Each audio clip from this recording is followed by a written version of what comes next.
తెలంగాణ కాషాయ పార్టీలో ఆ ఇద్దరు ఎంపీలు కలకలు రేపుతున్నారా?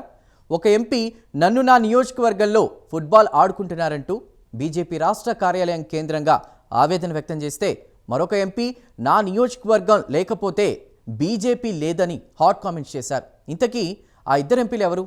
ఆ ఎంపీల బాధ ఏంటి? తెలంగాణ బీజేపీలో సాగుతున్న ఫుట్బాల్ రాజకీయం గురించి మరిన్ని వివరాలు ఈ స్టోరీలో తెలుసుకుందాం.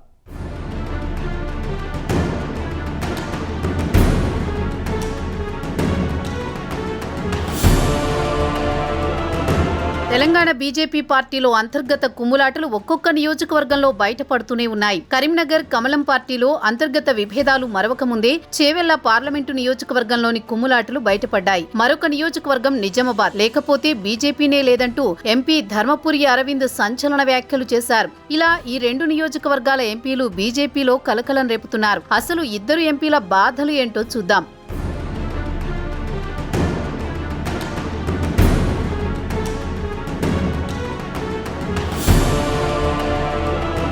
పార్టీలోని కొందరు నేతలు తీరు పట్ల ఆ పార్టీ ఎంపీ కొండా విశ్వేశ్వర్ రెడ్డి తీవ్ర అసంతృప్తి వ్యక్తం చేశారు. కమలం పార్టీలో తనను ఫుట్బాల్ ఆడుకుంటున్నారని సంచలన వ్యాఖ్యలు చేశారు. బీజేపీ రాష్ట్ర సంస్థాగత కార్యదర్శి చంద్రశేఖర్ తివారీకి ఫుట్బాల్ గిఫ్ట్ గా ఇచ్చి తన నిరసనను వ్యక్తం చేశారట. ఇటీవలే బీజేపీ కార్యకర్తల గురించి కొండా చేసిన వ్యాఖ్యలు తీవ్ర దుమారం రేపగా, తాజాగా మరోసారి ఆయన వ్యవహారం తీవ్ర చర్చనీయాంశంగా మారింది. పార్టీలో తనను కొందరు వ్యక్తులు కావాలని టార్గెట్ చేశారంటూ బీజేపీ రాష్ట్ర సంస్థాగత కార్యదర్శి చంద్రశేఖర్ తివారీకి ఫుట్బాల్ గిఫ్ట్ ఇచ్చారట కొండా.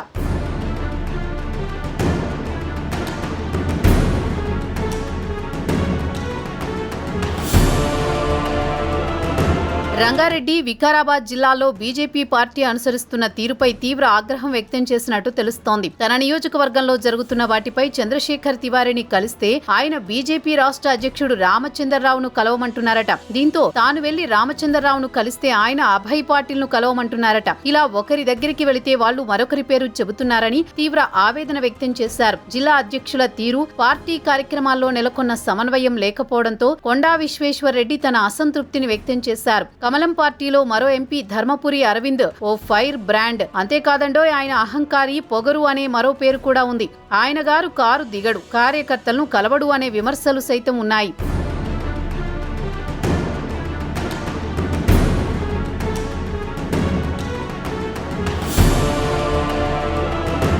గతంలో బీజేపీ అధ్యక్షుడిగా పదవి సైతం ఆశించారు. ఆ సమయంలో పార్టీలోని అంతర్గత అంశాలపై ఘాటు వ్యాఖ్యలు చేశారు కూడా. ఇప్పుడు సంచలనాలకు కేర్ ఆఫ్ అడ్రస్ నా పార్లమెంట్ అంటున్నారు ఆ ఎంపీ. అంతేకాదు, కమలానికి కంచుకోట, ఓట్లు సీట్లు ఎక్కువగా ఉన్న నా పార్లమెంటుకి పార్టీ పదవులలో ప్రాధాన్యత ఇవ్వాల్సిందే అంటూ హుకుం జారీ చేస్తున్నారు. నిజామాబాద్ అంటేనే బీజేపీ బలంగా ఉన్న పార్లమెంట్ అని ఆయన తెలిపారు.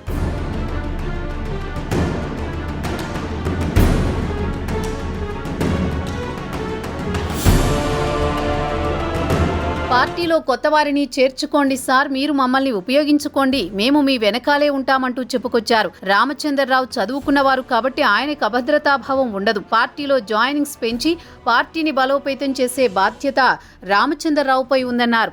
రాకేష్ రెడ్డి గెలిచే వ్యక్తి అని ఆనాడే పార్టీ పెద్దలకు నేను చెప్పి కాషాయ పార్టీలో జాయిన్ అవ్వాలని రాకేష్ రెడ్డిని ఇన్వైట్ చేశాను. ఆనాడు ఎమ్మెల్యే రాకేష్ రెడ్డి జాయినింగ్ ను కొంతమంది అడ్డుకునే కుట్ర చేశారని ఆరోపించారు. పార్టీ ఎవడి అయ్యా కోసం కాదు, కార్యకర్తల కొరకు అధికారంలోకి తేవాలని కష్టపడుతున్నామని అన్నారు. పార్టీని ఎదగకుండా ఆపేవాడు అంటే నాకు పడదు అంటూనే వార్నింగ్ ఇచ్చారు.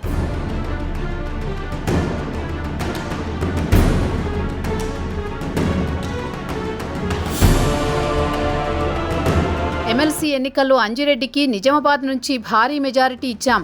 మొన్న అమిత్ షా ప్రోగ్రాం కేవలం నిజామాబాద్ కార్యకర్తలు, ఈ పార్లమెంటు కార్యకర్తలే వంటి చేత్తో ప్రోగ్రాం సక్సెస్ చేశారని గుర్తు చేశారు. 2 ఎమ్మెల్యే సీట్లు గెలిచాం కాబట్టి మాకు స్టేట్ కమిటీలో ప్రాతినిధ్యం కావాల్సిందే అని హుకుం జారీ చేస్తున్నారు. మొత్తానికి బీజేపీ పార్టీ అంతర్గత కుమ్ములాటల్లో బీజేపీ ఎంపీలే టాప్ లో ఉన్నారని చెప్పాలి. కొన్ని రోజుల క్రితం బండి సంజయ్ వర్సెస్ ఈటెల రాజేందర్ మధ్య విభేదాలు భగ్గుమంటే ఇప్పుడు మరో ఇద్దరు ఎంపీలు అంతర్గత విభేదాలతో భగ్గుమంటున్నారు. రాష్ట్ర నాయకత్వం వారి సమస్యకి చెక్ పెడుతుందా, లైట్ తీసుకుంటుందో చూడాలి మరి.